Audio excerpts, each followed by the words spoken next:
We have a track guide for Road Atlanta and the Dallara 17. Going to be mostly preparing for the upcoming Petit Le Mans.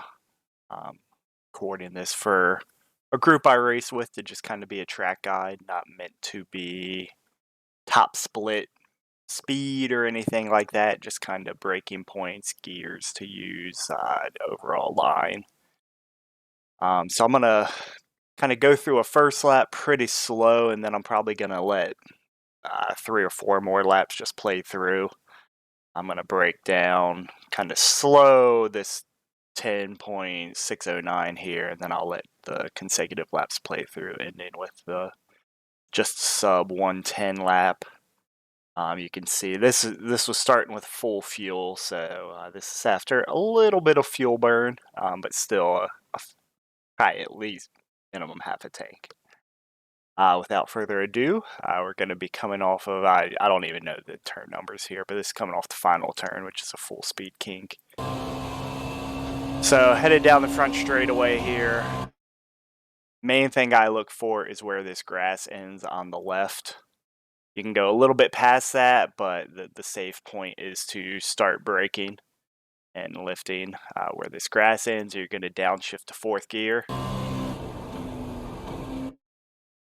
So this turns a lot faster than you think it is. It can be very tricky. You don't want to overdrive it and go off to the left, because inevitably you're going to get into this grass and dirt and you're going to hit that wall. It's pretty much impossible to avoid. But you want to get down.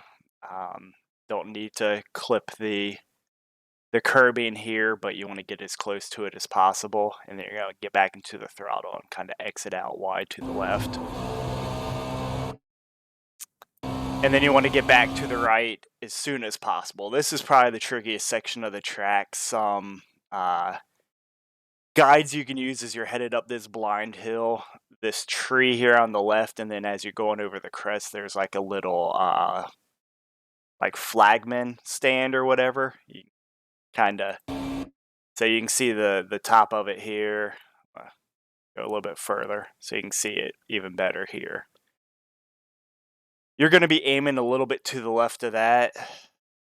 You can start to see it here. So right where this curbing is starting, I want to try and be to the left here and start braking where this blue and yellow curb's starting. So right here.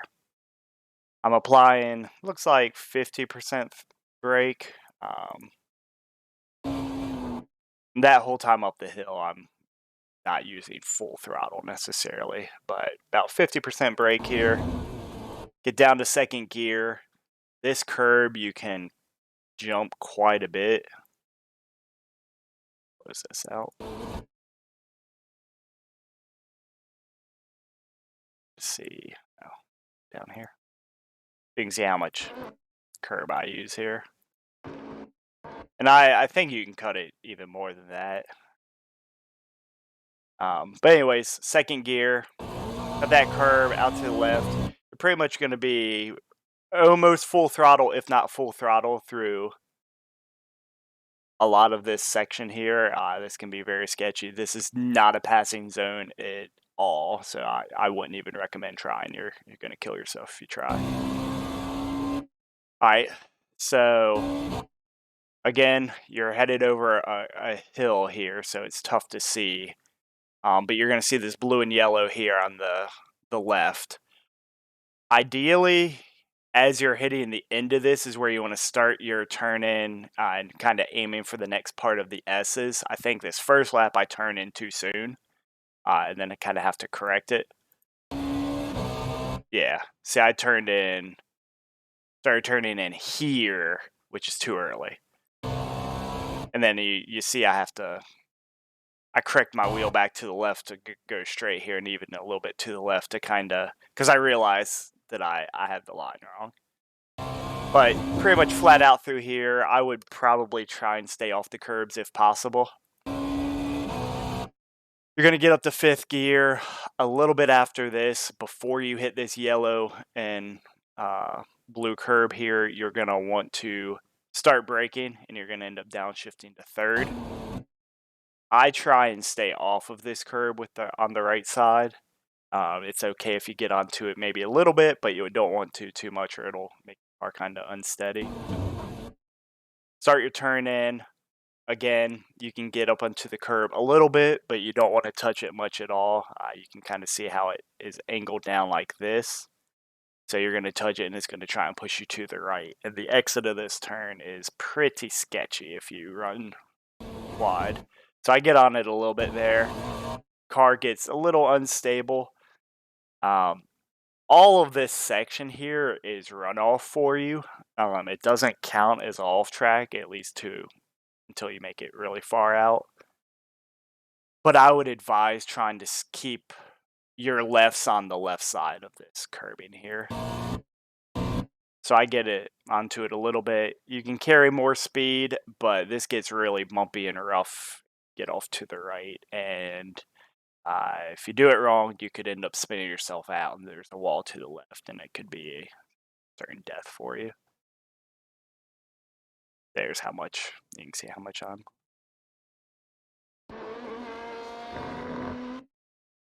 See kind of how much I was using there. Anyways, gonna get up to 5th gear here. So this straight, multi-class wise, if you're passing a slower class, this is probably the first place on the lap outside of the front stretch that I would use as a passing zone. But you're going to see 200 brake sign here on the wall, and then there's all these white lines across the track. Essentially, this 200 brake sign is where I'm going to lift and brake, and maybe a tick before it. Yeah, a little bit before it. I'm going to get down to 3rd. I kind of played around with using 3rd or 2nd here. I think 3rd just allows you to roll the corner a little bit better and carry more speed. Get close to the curb, try and avoid it. You're going to get back into the throttle very, very briefly here, not full throttle. You want to get all the way out to the left here. And then I'm braking hard again.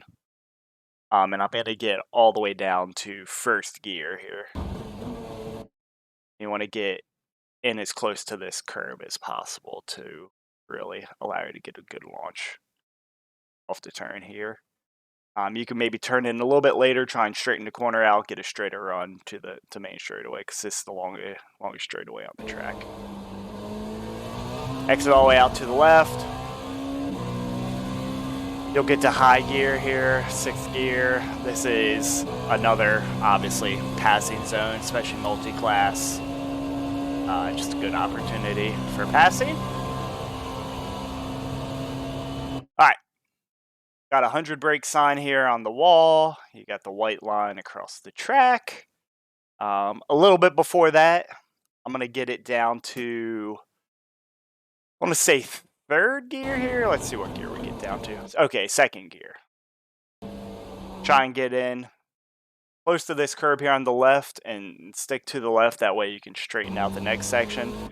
So I think here I'm carrying 2nd gear this entire time. And honestly, I'm probably turning in a little bit too shallow. It's not allowing me to carry as much speed.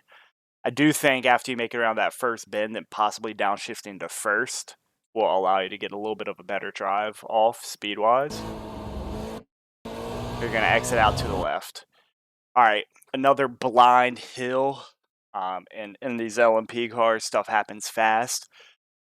But so you know where you're aiming when you go over this hill. If you kind of aim for this yellow, red, and white box as you're headed over the hill, you'll be on the right trajectory when you reach the crest of the hill. Then go out to the left here. This is all flat out. Going up through the gears, completing the lap. All right. So I'm going to let the next handful of laps play through here consecutively. Lap 27 upcoming here is going to be my fast lap, so we'll just keep that in mind when the time comes.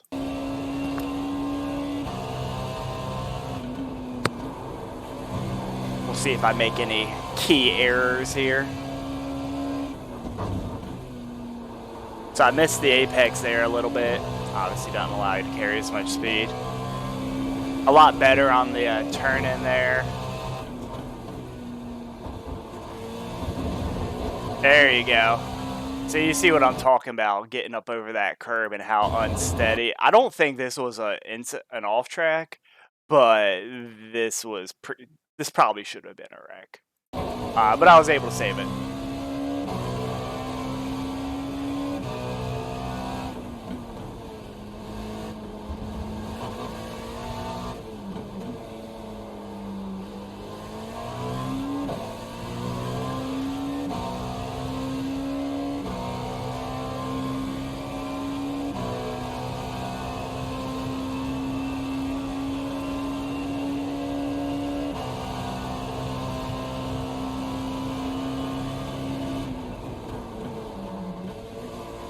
So I used first gear here, and then I'm upshift. I was experimenting with it a little bit, trying to figure out what gear was ultimately the best. I don't know if I came to any real conclusion.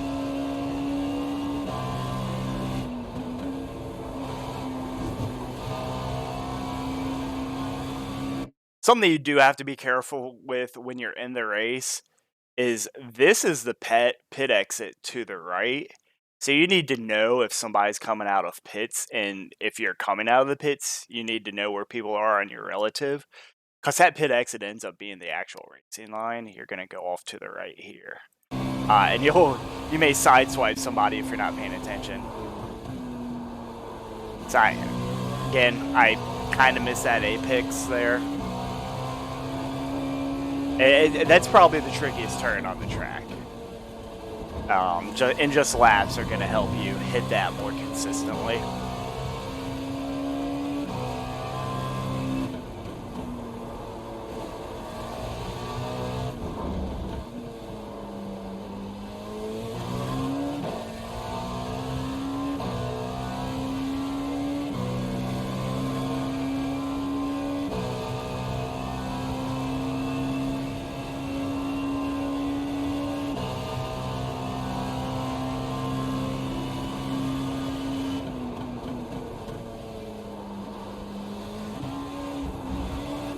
Yeah, see, and I downshifted to first there, and it was pretty much at the peak of the RPM range, so...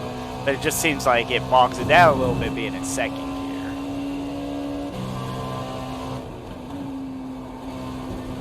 Got a little bit too much curve there, got out far to the left. That could have been ugly. That turn ended up being pretty solid.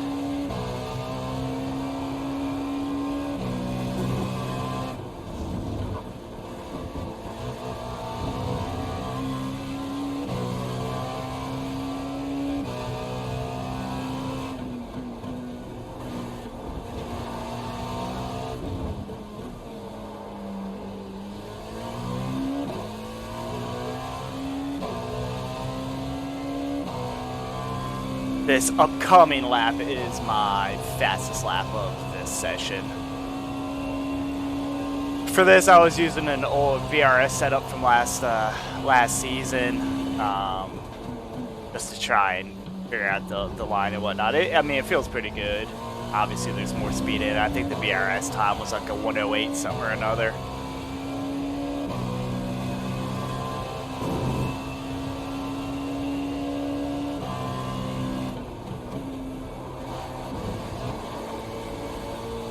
I don't know why I upshifted to fifth there.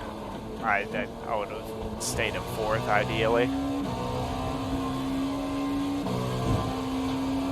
Stuff happens in this car pretty quick.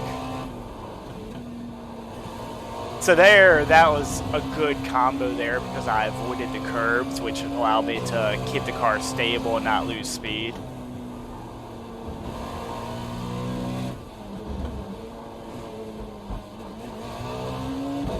I caught a little bit too much curve there on the inside. Again, I'm by no means an expert at this. These were probably the first 30 laps or so I've run with this combo at this track, so...